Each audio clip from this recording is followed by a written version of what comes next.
The law is a law is a law. If you transact business kapareho nito, hindi man to namimili ka lang ng karneng baboy sa palengke. Hindi ko alam sir, sa kanya lang Ay, ignorance of the law, excuses na all. Hindi ka na pinakakausap ng mga anak ng doktora. Ang problema, sa gusto mo magsitol, hindi naman sinabi ng nanay mo na ikaw nang haharap at hindi ka binigyan ng special power of attorney. Hindi po pwede yan. Ang nilagay po ni doktora sa usapan namin, bago niya tanggapin yung pang-fully-paid ko, pepirmahan mo na niyang deed of sale. Tapos, bumalik ako doon sa bahay kina doktora pero hindi ko na siya makakausap. Lumapit po ako sa Stagi Pabitag mo kasi gusto ko pong ireklamo si Doktora Dulce Abihar, yung may-ari ng lupa na hinuhulog-hulugan ko. Yung lupa na hinuhulog-hulugan ko, bininta po sa iba. Ang usapan naman namin dati, yung nag-down ako ng 20,000 pesos kalahati sa presyo ng lupa, ang usapan namin is pwede ko nang tayuan ng bahay anytime. Nung 2020 ng December, nagdagdag ako ng 3,000. Nung June, nakausap ko yung anak ni Doktora na si Bing. Sila na daw ang kakausapin ko tungkol sa lupa. At tatanggapin daw nila yung pang-fully paid ko, pero hindi nila ako bibigyan ng deed of sale. Nalaman ko na lang na bininta pala sa iba. May mga tao na nagpupunta doon, inutusan daw yun ng anak ni Doktora na si Aiki Abihar para gibain yung bahay namin. Kasi matigas daw ang ulo ko, ayaw ko daw pumayag sa gusto nila. Na isauli lang nila sa akin yung binayad ko sa lupa pero hindi nila babayaran yung bahay ko. Sir Ben, sana po matulungan mo po ako makausap si Doktora Abihar. Ano ba nangyari talaga? Kinakausap ka ba ni doktora? O binabaliwala ka? Ano ba napag-usapan ninyo? Kayo ba'y may bagay na hindi mapagkakaintindihan na baka maayos natin dito? Bigyan linaw? Pakipaliwanag lang. Mula nung pumunta ako sa bahay nila na magpulipid na ako, nung sabi ni doktora na bago niya tanggapin yung pang-fully-paid ko, pepirmahan mo na niyang deed of sale. Papabalikin lang niya ako. Tapos, bumalik ako doon sa bahay kina doktora pero hindi ko na siya makakausap kasi sabi ng mga katulong, ayaw daw pumayag ng mga anak na ipakausap kahit kanino yung mama nila. Palagi daw wala doon. Nakailang balik ako doon. Hindi ko na talaga nakausap si doktora. Okay, sige. Tatanong ko sa iyo, Evelyn. Ang kausap mo rito ay ang ina na doktora. Yes po. Kayong dalawa nag-uusap dito, nabigay ka ng down payment na 20,000 pesos. Yes po. Nagdagdag ka pa para ng bayad, matapos ng 20,000 pesos, magkano dinagdag mo? Bali 30,000 na ang nabayad ko lahat. So, nagbayad ka ng 30,000 na. Nagsimula sa 20,000, 30,000. Anong usapan ninyo? Ang nilagay po ni doktora sa usapan namin, 40,000, nag-down Okay. ako ng 20. Okay. Tapos, nadagdagan ko pang 3,000, tapos 7,000 Okay. kasi hulugan yon. Pero ang nilagay niya doon, the balance to be paid anytime. Okay. Hindi niya ako binigyan ng... Alright. Linawin natin. Ang halaga ng lupa ay 40,000 pesos. Yes po. Nakabayad ka na ng 30,000. Yes po. 10,000 na lang kulang Yes. mo. Sabi niya, pag nakabayad ka na, tsaka siya pipirma ng absolute deed of sale. Yes. Ililipat na sa iyo. Kapag nabayaran mong buo. Yeah. So, paano nangyari na parang at this point in time na parang sinabi mo rin, ako'y nababahala, na sabi mo na hindi ka na pinakakausap ng mga anak ng doktora? May problema ba kay doktora? Nagkasakit ba? Or hindi na pwede makausap? Nung huli ko siyang nakausap, okay naman. Wala namang problema. Ang paliwanag lang ng mga anak, sila na daw yung mag-take over sa mga ng mama nila. Okay. Sinabi ba sa'yo, nanay namin, hindi na pwede makipagtransaksyon dahil may sakit na? Wala naman. Kung sakaling wala naman, binayagan ba sila ng kanilang nanay na sila na makipag-usap at ang nanay ba sinabi sa iyo? Wala namang sinabing gano'n. Basta yung mga anak na lang sabi, simula ngayon, kami na. Sila na daw ang mag-aasikaso. Anong problema? Anong nangyari sa nanay nila? Dahil sabi nila, matanda na yung nanay namin. Kami Ilan taon ang nanay nila? 70 plus or 80 ata. Ang ibig sabihin, hindi na pwede mag-isip? May karamdaman na? Hindi na pwedeng tumayo? So, Wala naman. ang kausap mo ay yung may-ari, ng nanay. Walang pakialam dito mga anak. Maliban na lamang kung sinabi na, simula ngayon kayo mga anak, kayo na mga parang mag-aasikaso ng mga ganon. Eh, hindi po pwede mga anak, all of a sudden, papasok na lang na parang akala mo kung sino. Yun ang gusto kong sabihin. Kung titingnan natin ang paliwanag mo, Maliban na lamang kung ang magulang nagkasakit at inatasan ng mga magulang na kung maaari mga anak na muna, papaliwanag ng mga anak na may karamdaman o may sakit ng kanilang mga magulang kaya hindi na pwedeng makipagtransaksyon gawa nga ng estado ng kanyang karamdaman kaya sila na mga anak makakaintindi ho tayo yan. Subalit pag mga anak ay all of a sudden bigla na lang bumulaga ay simula ngayon hindi na pwedeng nanay namin, kami na. May ibig sabihin noon. Sinubukan tawagan ng bitag ang narareklamong doktora na may-ari ng lupa, subalit ang sumagot ay ang anak nito si Faye Michael Abihar. Hindi raw makakasagot live, subalit pumayag ito magpadala ng audio recording. Pahayag niya, pakinggan natin.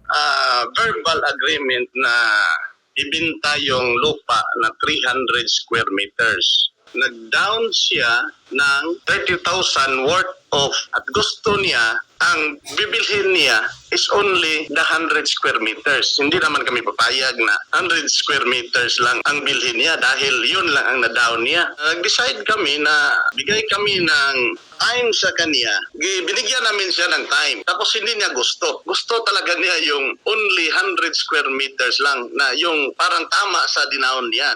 Hindi kami pumayag. Alam naman na pumayag kami na kami man ang nagbinta na 300 square meters, nagtayo pa siya ng bahay sa gitna pa ng 300 square meters. Tapos nagpatawag pa kami sa kapitan para masitol. Tapos sa August, September, hindi siya sumipot. Anong meaning na hindi siya sisipot? Hindi siya makipagsitol? Yung 30,000 niya, ready naman, isauli sa kanya. Ba't hindi siya makipagsitol? Gusto niya sa kanya yung pera na 30,000, saka siya magpapagiba ng bahay. Okay, Ang sir. gusto ko na doon tayo sa kapitan mag-usap at doon ko ibigay para mayroong documentation. Ang problema sa gusto mo magsitol, hindi naman sinabi ng nanay mo na isisitol mo na ikaw nang haharap at hindi ka binigyan ng special power of attorney, kasulatan man lang o verbal, ng magulang mo ay magpapatunay sa sinasabi mo gusto mo makipagsitol, hindi po pwede yan. Faye Michael Abihar. Sa una pa lang kung titingnan natin ang sinasabi nitong nagrereklamo rito, kaya nagbiyahe pa kasi ikaw naman ayaw mo magsitol, ngayon isisitol ka namin ngayon para sabihin sa iyo, ang settlement mo, hindi po pwede. Kasi bumulaga ka, anak ka. Tinanggalan mo ng kapangyarihan at karapatan ng magulang mo. Ng magulang mo nakipagtransaksyon dito sa nagrereklamo. Hindi kayo, mga anak pa lang kayo. Kung sakaling umaayaw kayo sa ginagawa ng magulang ninyo, huwag niyong agawan ng karapatan. At hindi lang karapatan, ang nanay ninyo ang kinausap nito. Ngayon, para sasabihin ko, ang nanay ninyo ang may-ari, hindi kayo. So, hanggat hindi pa ibinigay ng nanay ninyo etong lupain at ipinamana na sa inyo at sasabihin nyo, idedeklara nyo, papakita nyo ang mga papel na sinitol mo na kay sabi ng nanay mo, sinetel, salita mo, ang paliwanag mo, bulok. Although tinatanggap ko, pero hindi po pwede. Mayroon 40 dito. Nagpatayo siya. Gusto mong ibalik yung 30,000, po pwede. Kaya may condition ka pa. Unang-una, gusto kong sabihin. Kaya ako nagpapaliwanag sa kanya, ayaw makipag-usap. Tawagan nga tong si Dagani. Kausapin natin muna to. Sa linya ng telepono si Sita Dagani. Magandang umaga. Salamat sa pagtanggap mo ng tawag po namin. At ako naman po ay nagpapasalamat taos puso na ako'y tinanggap mo. Naka-live po tayo sa IBC TV 13. Okay? Ma'am, kaya po lumapit sa amin itong nagko-complain na si Evelyn. Nagbiyahe pa mula Misamis. Ma'am, ano po ba nangyari dito? Parang ito pong si Evelyn Raboy na nakipag-usap doon sa doktora na nagmamayari ng lupa at meron silang verbal agreement. So nagkasundo kasi hindi naman papasok itong si Evelyn dyan magpatayo ng bahay kung walang kasunduan at meron daw silang usapan base doon sa sinasabi ng complainant. So nakapag-down na po siya and all of a sudden nagbagong ihip ng hangin ng mga anak pumasok na at parang ang ginawa tinanggalan ng kapangyarihan ang magulang kasi ang pagkaalam po namin, base doon sa sinasabi ng complain, ang kausap niya rito ay may-ari yung nanay. Ma'am, ano pong masasabi niyo?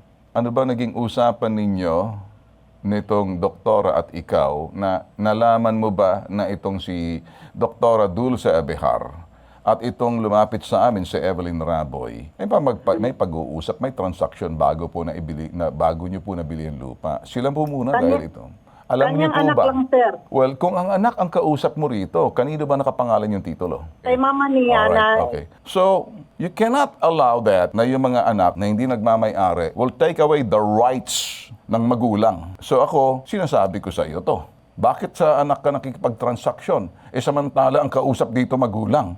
Importante, linawin mo muna. Kahit na yung mga sulsulerong mga anak niya, hindi po pwede makialam maliban na lamang kung hindi na makapag-isip ang magulang. So po pwede na sila. Pero hanggat mandyan pa ang magulang, hindi po pwede nang gawin ng mga anak, agawin, at parang ang magulang ginagawa nilang utusan na lang na sila na. Sir, nagkuhan ko sa iyang mga anak, sir. Katigulang na ko na iyang mga anak niya. Wala din rito sa US. Asan tag-iya? Kanin si doktor, asa? Sa US din sa Pilipinas? To sa US ko na, sir. Oo. To sa US. O kung sa US, naabay special power of attorney, kanang inahan nila, para ingnon, kamuna diha, mga anak nako, ikaw sita, dinha ka na makipagtransaksyon sa anak nako, pero gusto na akong ingon sa imo, na naamay ko katransaksyon, na ang katransaksyon na nauna si Evelyn. Giingon ba sa imo ang anak? Wala, sir. Gipuran. Wala. Gipuran naman gud nila, sir. Gipuran naman gud nila, sir. Ang tema sa Ay, iyang mama. bastos man mga custom ring ingana ng mga anak, kung ang mga anak ko na, laparuhong ko na.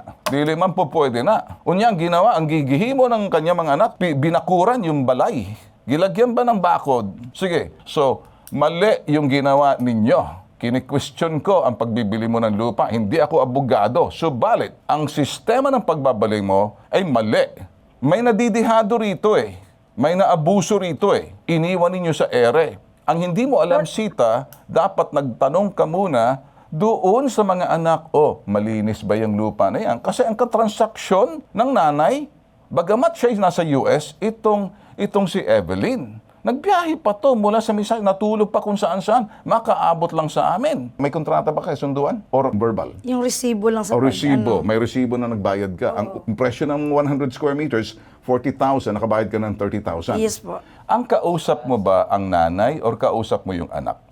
Ang anak, sir. Ay, Sita, paulit-ulit na ako kanina nagsasabi. Hindi po pwede yung anak at ang magmamayari ang magulang. Para maintindihan mo, papasukin natin si Attorney Batas Mauricio, abogado to. Attorney Batas Mauricio, magandang umaga po sa iyo. Attorney, narinig mo ba? Pakinggan po natin ang sinasabi ng mga lituntunin at batas sa Pilipinas. May kinalaman sa pagbebenta ng mga ari-arian, lalo na ng lupa. Una, tanging yung may-ari po, lalo na kung may titulo, kung may tax declaration, ang siyang may karapatang magbenta.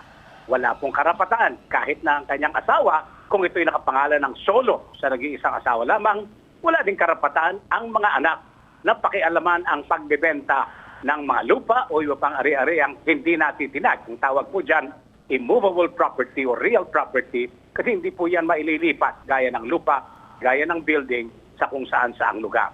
Pangalawa, wala pong pakialam yung asawa o di kaya yung pong mga anak sa pagbebenta. Yan po yung katotohanan ng hindi mapapasubalian, matatagpuan sa Kodigo Sibil ng Pilipinas. Ikatlo pong punto rito, kung ang katransaksyon nito pong nagreklamo ay ang ina at siya ang tunay na rehistradong may-ari, nako po, hindi po siya po pwedeng pakialaman ng anak nung nagbebenta o nung may-ari na nagbenta na dito po sa nagrereklamo sa atin. Kung nakialam po ang mga anak, maaari po silang managot ng estapa. Bakit po? Double sale po lilitaw ito eh. Ang masakit po dyan, baka pati ang ina masabit sapagkat palilitawin ng mga anak na binigyan sila ng karapatan ng ina kahit verbalan lamang.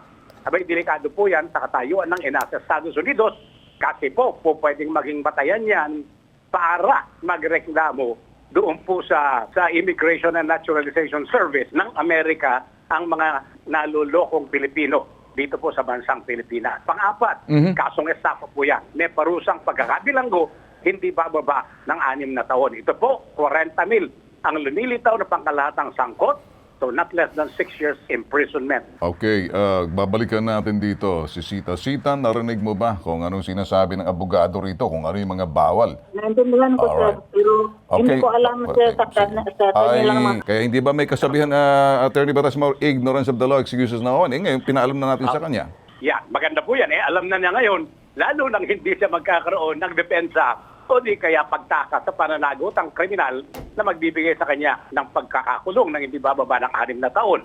Maliwanag po yan.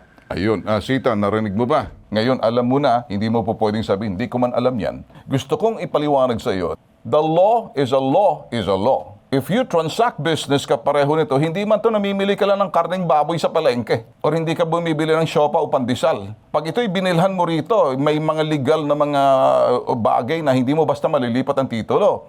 Ano ang pwedeng gawin nitong pwede magkaroon ng yung bang annotation on the title or whatever it is that they can do? Is that a possibility? Opo, pwede po siyang magsumite sa Registry of Deeds kung yan ay titulado o sa Assessor's Office kung tax declaration lang ang nakakasakop ng tinatawag nating Notice of Adverse Claim. Yan po ay sa ilalim ng Presidential Decree 1529, Property Registration Decree. Sinumpa ang salaysay na nagpapahayag na po itong nagreklamo sa atin na una nang nakabili. At siya na ngayon ang dapat kinikilalang may-ari. At yung pagkakabenta ng mga anak sa ibang tao, hindi dapat kinikilala. Ang ibig sabihin yan, annotation of the adverse claim, pagpapatala sa Registry of Deeds o sa Assessor's Office ng pagpapahayag nitong nagrereklamo sa atin na siya ang ngayon ay tunay na kinikilalang may-ari at hindi pwedeng bilhin ng iba ang lupa.